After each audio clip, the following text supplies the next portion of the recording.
হাটিঙিমাৰীৰ হাদুল্যাবাৰীত স্বামীয়ে হত্যা কৰিলে পত্নীক।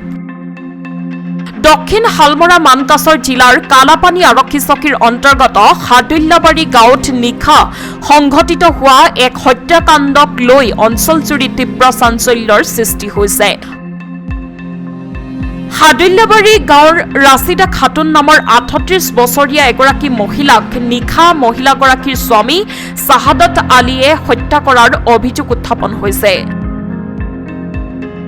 ইতিমধ্যে ঘটনাস্থলীত মানকাছৰৰ ৰাজচক্ৰ বিষয়া আৰু কালাপানী আৰক্ষী চকীৰ আৰক্ষীৰ এটা দল ঘটনাস্থলীত উপস্থিত হৈ মৃতদেহটো উদ্ধাৰ কৰি প্ৰাথমিক তদন্তৰ অন্তত মৰণোত্তৰ পৰীক্ষাৰ বাবে ধুবুৰী চিকিৎসালয়লৈ প্ৰেৰণ কৰাৰ ব্যৱস্থা গ্ৰহণ কৰিছে। আনহাতে আৰক্ষীয়ে হত্যাৰ অভিযোগত মহিলাগৰাকীৰ স্বামী শাহাদত আলীক আটক কৰিছে বুলি জানিব পৰা গৈছে। শিক্ষক শাহাদত আলীৰ দুগৰাকী পত্নী। চৰ্চা চলিছে প্ৰথম পত্নীৰ পুত্ৰ আৰু শিক্ষক স্বামী শাহাদত আলীয়ে পৰিকল্পিতভাৱে দ্বিতীয় পত্নী ৰাছিদা খাতুনক হত্যা কৰিছে।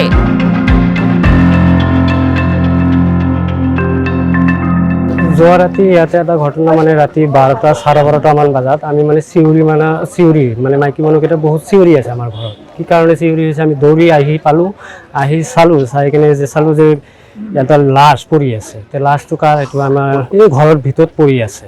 লাশটো পৰি আছে ওচৰ পাছত মানুহ আছে। সিহঁতে তাৰ হাজবেণ্ড আছে, তাৰ এটা ডাঙৰ ল'ৰা আছে, তাৰ ভাই ককাইক বহুত সিহঁতৰ পৰিয়ালৰ মানুহ গোটাইকেইটা তাতে উপস্থিত আছে। আৰু লাশটো এই ৰাছিদা খাতুন নামৰ ছোৱালীটো ঘৰটো সাদুল্যাবাৰী ইয়াতে হয়, শাহাদত আলী।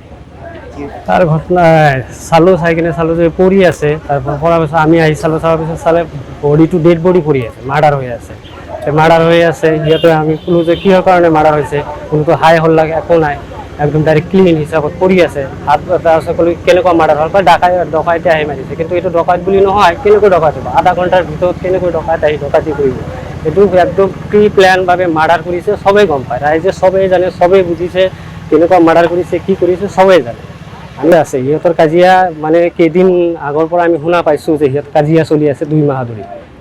এতিয়া সিহঁতৰ ইয়াৰ আগতে চিঙিমাৰী এটা জাগা তাত ভাড়া থাকে, তাত কাজিয়া হৈছিল। তাতে বোলে মাৰাৰ বোলে কিবা প্লান আছিলে, তাতে পাৰা নাই কাৰণে ইয়াতে সিহঁতক প্লেনিং কৰি ইয়াতে লৈ আনিছে ছোৱালী। তাৰ ল'ৰা নাই, ছোৱালী আছে এটা। যি মাৰাৰ কাৰণে নিশ্চয় সিহঁতৰ প্লেন আছে, প্লেনৰ কাৰণে ছোৱালীটোক দূৰত ৰাখিছে। এইটো চিঙিমাৰীত ৰাখিছে, ছোৱালীজনীক চিঙিমাৰীত ৰাখিছে। নাই ঘৰত কোনো নাছিলে। আহি চালোঁ যে মাৰ্ডাৰ কৰি পেলাই ৰাখি দিছে। আৰু আছিলে সিহঁতৰ মাৰ্ডাৰটো যে তাৰ সাধুত আছিলে, তাৰ ল'ৰা আছিলে আৰু তাৰ ডাঙৰ দাদা আছিলে, তাৰ ডাঙৰ দাদাৰ ল'ৰা আছিলে। আমি আহিছোঁ গাঁৱৰ মানুহকেইটা আৰু গোটেইকেইটা আহিলে। অহাৰ পিছত সেইকেইটা গ'ল আৰু ক'ত বা গ'ল আৰু আমি নিজেও গম নাপালোঁ। আমি এতিয়া লাষ্টটো লৈ টানাটানি কৰি আছোঁ, সিহঁতে পলাই গ'ল। আৰক্ষী আহিছে, আৰক্ষীক খবৰ দিয়াৰ লগে লগে আৰক্ষী আহিলে 1 ঘণ্টা পিছত।